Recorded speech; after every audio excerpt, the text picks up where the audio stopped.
नमस्कार भैया बहनों। आज हम अपनी पुस्तक वितान से सेकंड चैप्टर पढ़ेंगे, राजस्थान की रजत बूंदें। यानी रजत बूंदें कैसी? रजत मतलब जैसे चांदी के लिए कहा जाता है रजत, तो चांदी के समान कीमती हैं राजस्थान की जो बूंदें हैं, यानी पानी की बात हो रही है इसमें। तो देखते हैं हम कहानी में क्या है। पसीने में तरबतर चेलवांजी कुएं के भीतर काम कर रहे हैं। कोई 30-35 हाथ गहरी खुदाई हो चुकी है। अब भीतर गर्मी बढ़ती ही जाएगी। कुएं का व्यास घेरा बहुत ही संकरा है। उखरू बैठे चिलवांजी की पीठ और छाती से एक एक हाथ की दूरी पर मिट्टी है। इतनी संकरी जगह में खोदने का काम कुल्हाड़ी या फावड़े से नहीं हो सकता। खुदाई या बसौली से की जा रही है। बसौली छोटी डंडी का छोटे फावड़े जैसा औजार होता है, नुकीला फल लोहे का और हत्ता लकड़ी का। यानी एक कुएं की खुदाई का काम चल रहा है। कुआं तो जितना व्यास कुएं का ऊपर होता है उतना ही उसका नीचे होता है, लेकिन जो कुएं होती है उसका व्यास ऊपर से जितना होता है नीचे से उससे कम होता है। तो एक तरह से गिलास की तरह होता है, जो नीचे से पैंदा जिसका कम होता है और ऊपर से वो थोड़ा खुला होता है। तो इस तरह की कुएं का काम चल रहा है और नीचे अब इतनी गहराई में आ चुकी है वो कुएं कि जहाँ पर एक व्यक्ति जो खोद रहा है मिट्टी, वो अपने आसपास एक हाथ की दूरी है उसके। तो कुल मिलाकर अगर व्यास हम माने तो व्यास की जो लंबाई बैठेगी वो करीब बैठ जाएगी 5 से 6 फुट। तो ऐसी इतनी सी जगह में ज़्यादा लोग काम नहीं कर सकते। और एक छोटा सा फावड़ा, कोई गैंती नहीं चल सकती, फावड़ा नहीं चल सकता, तो एक छोटा सा फावड़े नुमा एक औजार जिससे वो खोदा जा रहा है। कुएं की गहराई में चल रही मेहनती काम का वहाँ की गर्मी पर असर पड़ेगा। गर्मी कम करने के लिए ऊपर ज़मीन पर खड़े लोग बीच बीच में मिट्टी पर मुट्ठी भर रेत बहुत जोर के साथ नीचे फेंकते हैं। इससे ऊपर की ताज़ी हवा नीचे फिकाती है और गर्माई में जमा दमघोटू गर्म हवा ऊपर लौटती है। इतने ऊपर से फेंकी जा रही रेत के कण नीचे काम करे चेलवांजी के सिर पर लग सकते हैं। इसलिए वे अपने सिर पर कांसे, पीतल यानी किसी धातु का एक बर्तन टोप की तरह पहने हुए हैं। यानी जो अंदर बैठा हुआ चेलवांजी यानी जो खुदाई करने वाला मजदूर है, वो काम कर रहा है, तो वो अपने सर पे टोप सा पहने रहता है, क्योंकि वो उसमें घुटन हवा का दमघोटू वातावरण बन जाता है। तो ये थोड़ी थोड़ी देर में ऊपर खड़े लोग क्या करते हैं, थोड़ा सा रेत मुट्ठी भर जोर से फेंकते हैं। उससे क्या होता है कि ताज़ी हवा जो नीचे जाती है वो गर्म हवा को ऊपर बाहर निकाल देती है। तो इससे नीचे का जो अंदर का वातावरण है वो थोड़ा ऑक्सीजनमय बना रहता है, जिससे कि उसको सांस मिलती रहे। और क्योंकि रेत में कुछ कंकड़ वंकड़ भी होते हैं, मोटे कण भी होते हैं, तो वो जब ऊपर से जाएंगे तो वो उसके लगेंगे, तो इसलिए वो सर पे एक टोप पहने के रखता है।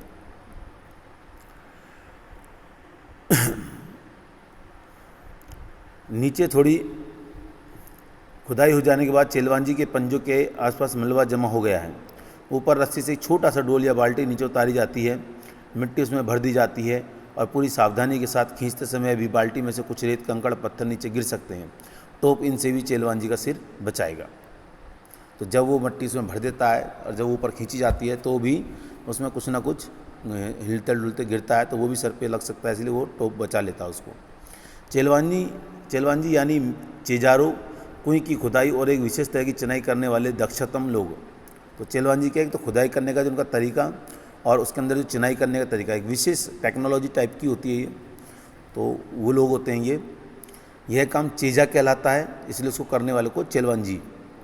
चेजो जिस कुएं को बना रहे हैं वह भी कोई साधारण ढांचा नहीं है। कुएं यानी बहुत ही छोटा सा कुआं। कुआं पुल्लिंग है और कुएं स्त्रीलिंग। यह छोटी भी केवल व्यास में ही है, गहराई तो इस कुएं की कहीं से कम नहीं। यानी गहराई तो बराबर जितनी कुएं की होती है, केवल व्यास में फर्क होता है। इस कुएं की कहीं से कम नहीं। राजस्थान में अलग अलग स्थानों पर एक विशेष कारण से कुइयों की गहराई कुछ कम ज़्यादा होती है। तो अलग अलग स्थानों के हिसाब से वहाँ पे कुइयों की गहराई कहीं कम है, कहीं ज़्यादा होती है। कुएं एक अर्थ में कुएं से बिल्कुल अलग है। कुआं भूजल को पाने के लिए बनता है, पर कुएं भूजल से ठीक वैसे नहीं जुड़ती जैसे कुआं जुड़ता है। कई वर्षों के जल को बड़े विचित्र ढंग से समेटती है। जब वर्षा होती तब भी जब वर्षा ही नहीं होती। यानी कुएं में न तो सतह पर बहने वाला पानी है न भूजल। यह तो नीति नीति जैसा कुछ पेचीदा मामला है। मरुभूमि में रेत का विस्तार और गहराई अथाह है। यहाँ वर्षा अधिक मात्रा में भी हो तो उस भूमि में समा जाने में देर नहीं लगती, पर कहीं कहीं मरुभूमि में रेत की वजह रेत की सतह के नीचे प्राय 10-15 हाथ से 50-60 हाथ नीचे खड़िया पत्थर की एक पट्टी चलती है। यह पट्टी जहाँ भी होती है काफ़ी लंबी चौड़ी है, पर रेत के नीचे दबी रहने के कारण ऊपर से दिखती नहीं। तो बता रहे हैं कि जो कुएं होती है ये क्या होती है कि कुएं की तरह तो होती है, लेकिन ना तो इसमें ऊपर वाला जल आता, क्योंकि रेगिस्तानी इलाकों में होती है तो बरसात जितनी होती है वो रेत में चली जाती है, और नीचे ज़मीन का ही पानी नहीं आता। तो क्या है कि इसको कि धीरे धीरे रिस के जो पानी नीचे से निकल के आता है इसके अंदर, वो बहुत समय में इकट्ठा होता है।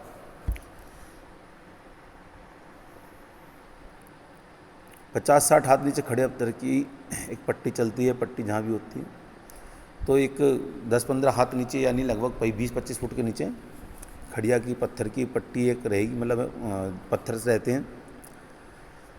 और ऐसे क्षेत्रों में बड़े कुएं को खोदते समय मिट्टी में हो रहे परिवर्तन से खड़िया पट्टी का पता चल जाता है। बड़े कुओं में पानी तो 150-200 हाथ पर निकल ही आता है, पर वह प्राय खारा होता है, इसलिए पीने के काम में नहीं आ सकता।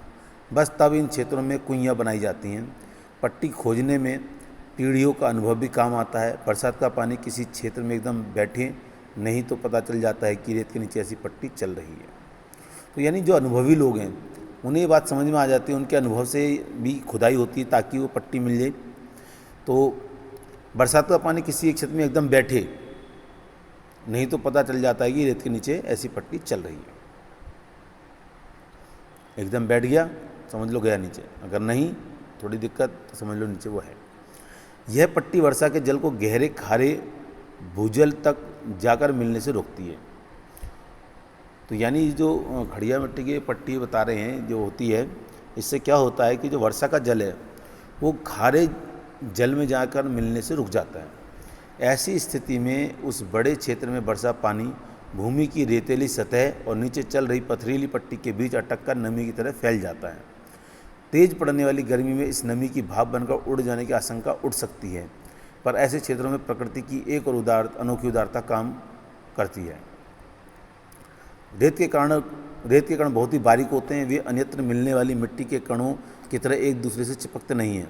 जहाँ लगाव है वहाँ अलगाव भी होता है। जिस मिट्टी के कण परस्पर चिपकते हैं वे अपनी जगह भी छोड़ते हैं, और इसीलिए वहाँ कुछ स्थान खाली छूट जाता है। जैसे दोमट या काली मिट्टी के क्षेत्र में गुजरात, मध्य प्रदेश, महाराष्ट्र, बिहार आदि में वर्षा बंद होने के बाद धूप निकलने पर मिट्टी के कण चिपकने लगते हैं और धरती में, खेत और आंगन में दरारें पड़ जाती हैं। धरती की संचित नमी इन दरारों से गर्मी पड़ते ही वाष्प बनकर वापस वातावरण में लौटने लगती है। तो कहने मतलब ये है कि जब बरसात होती है तो मिट्टी के कण आपस में चिपकते हैं और साथ ही अपनी जगह भी छोड़ते हैं।